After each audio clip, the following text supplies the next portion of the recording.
Alors justement, art et Internet, venons-y. Euh, on l'a vu arriver hein, dans les années 90, avec ses particularités, avec ce léger décentrement, puisqu'on n'était plus tout à fait dans le monde de l'art, avec ce côté aussi, comme tu viens de le signaler, très collectif. C'est-à-dire que dans les années 90, aujourd'hui certainement encore, mais peut-être pas autant, notamment avec les médias sociaux qui ont un petit peu changé les choses à partir du Web 2. On va dire qu'avec une première génération web des années 90, il y a un fort engouement pour le travail ensemble.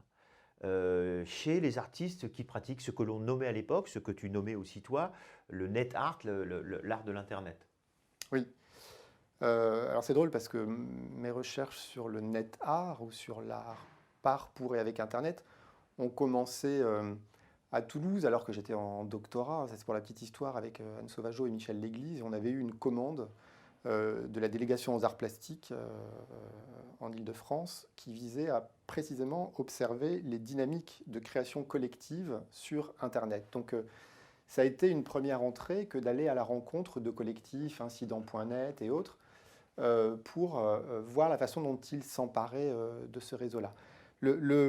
L'entrée, c'était de dire Internet vient bousculer les mondes de l'art, d'une certaine façon, mais en même temps, dans l'autre sens, les artistes, en tant qu'usagers pionniers, comme ils l'ont toujours été, hein, lors d'un médium naissant, on va dire, on peut remonter au rayogramme de Man Ray, au temps de la photographie, aux expérimentations de Nam June Paik pour la vidéo, etc. Enfin, euh, on a une approche expérimentale qui se met en œuvre et qui interroge les médias. Et donc, observer la façon dont ces artistes, en tant qu'usagers pionniers, agissaient à l'endroit d'Internet, nous renseignait beaucoup aussi sur le fonctionnement même du réseau et de cet Internet naissant finalement, ou ce World Wide Web qui apparaissait à ce moment-là. Moi, j'avais une hypothèse, c'était de dire que Internet, pour les artistes, constituait à la fois un support, un outil et un environnement, et que c'était ça qui transformait les mondes de l'art. Un support parce qu'on a affaire à une vitrine, voilà, un lieu de monstration et de valorisation des œuvres. Un outil parce que c'est aussi une nouvelle palette pour la création. Il y a de nouveaux attributs qui arrivent, comme l'interactivité, le temps réel, etc., qui sont propres à ce médium-là et qui sont intéressantes et qui constituent la palette de l'artiste. Et enfin, un environnement, parce qu'on peut dire qu'on a un monde de l'art, justement, au sens de Becker, qui émerge aussi à ce moment-là, mais on en parlera un peu plus tard. Alors, l'idée, c'était de dégager une typologie des œuvres, de tenter d'observer une typologie des œuvres. Et ce que j'ai proposé, c'est de considérer qu'il y avait des œuvres de contamination médiatique, des œuvres de programmation algorithmique et des œuvres de communication interactive. Euh, on limite souvent l'art sur Internet à l'interactivité, enfin un peu moins aujourd'hui, mais de fait c'est un attribut qui à l'origine d'Internet était un peu une injonction et colorait énormément les pratiques, mais il y a eu avant ça pas mal de pratiques qui sont intéressées de façon expérimentale au médium, un peu comme les pirates ou les hackers le font, c'est-à-dire en ouvrant la boîte noire, en essayant de comprendre le fonctionnement du réseau Internet, l'écriture HTML, etc. Enfin, l'infrastructure technique finalement. Et donc, les œuvres de contamination médiatique ont été premières de ce point de vue, celles de Jody, Marc Napier, Ice Bunting, d'autres, y compris des genres, des sous-genres qui sont apparus comme le glitch art ou l'art du bug, etc., qui ont pu être déterminants. Ensuite, certains ne se sont pas seulement intéressés aux interfaces ou, disons, au médium en tant que tel, mais ont essayé d'ouvrir le capot pour aller plus en profondeur du côté des algorithmes et s'intéresser finalement aux applications ou à l'univers logiciel. Comment finalement, de façon plus enfouie que ce qui apparaît à l'écran et que ce avec quoi on interagit, agissent des algorithmes aussi qui sont déterminants. Là, on peut penser aux œuvres de Christophe Bruno, Paolo Sirio, Antoine Schmitt, Julian Oliver, enfin, beaucoup d'artistes ont investi cette dimension-là. Et enfin, des œuvres de communication interactive qui, là, de fait, sont davantage orientées sur les contenus multimédia, ou la proposition, disons, d'une œuvre médiatique qui a vocation à être enrichie par la participation du public également, donc des images qui sont plus simplement des images qu'on contemple ou qu'on admire, mais des images qui répondent, qui appellent une action et une participation active du public. L'idée, c'est que l'œuvre d'art d'une certaine façon, pouvait se trouver au cœur d'une négociation entre des dispositifs techniques, des publics enrôlés, d'une certaine façon, dans les œuvres, et des contenus multimédia incrémentaux, comme le diraient les informaticiens, c'est-à-dire qui grossissent au fil du temps, et de la participation du public. Bon, c'était une manière aussi, du point de vue de l'informatique, de considérer que l'œuvre n'était pas toujours là où on l'attendait, dans la part visible des choses, mais qu'il y avait donc une œuvre enchâssée qui nous ramenait du côté du programme, puis de l'interface. Le rôle de l'interface à l'ère numérique est très très importante. Et puis finalement les contenus multimédia interactifs.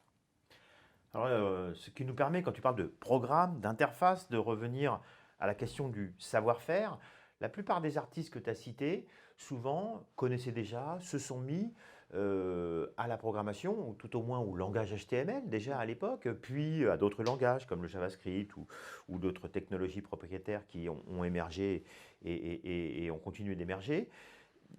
Et donc a émergé un profil d'artistes programmeurs avec des gens qui ont une appétence pour les techniques, les technologies revendiquées comme Grégory Chatansky ou artistes programmeurs, cette espèce de nouvelle figure qu'on voit émerger notamment avec les années 90. On pourrait évidemment la mettre dès les années 50, hein. Mais là, avec l'Internet, c'est quelque chose qui devient extrêmement visible et ça pose des questions, aussi des questions même d'auteurs.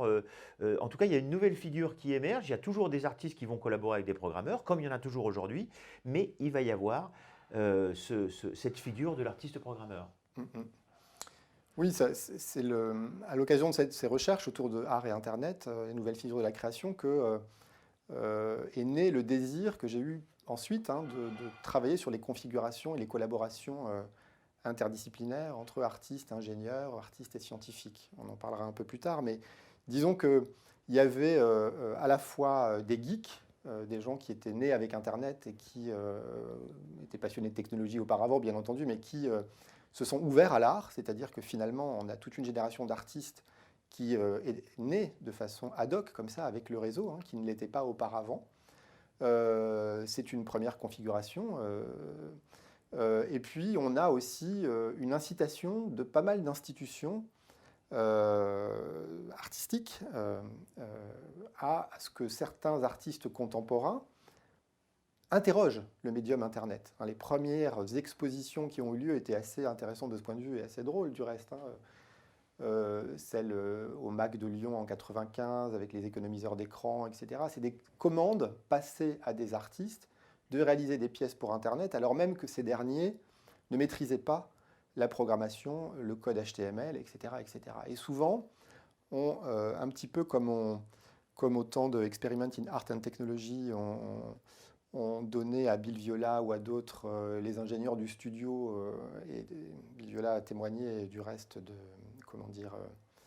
du poids que ça pouvait avoir sur son travail de création, hein. C'est-à-dire il y avait un cahier des charges qui était un peu trop strict parfois, et qu'il fallait détourner, et la collaboration n'était pas aisée. Ici, de la même manière, la mairie de Lyon avait, puisque c'était elle qui en 95 hébergeait le site du MAC, hein, qui n'avait pas encore de site web, avait confié à une société quadrupède la réalisation avec une même interface commune, hein, puisqu'ils voulaient gagner du temps, etc., d'une structure HTML pour chacune des œuvres, ce qui avait eu pour effet quand même de normaliser finalement les créations de l'ensemble des artistes.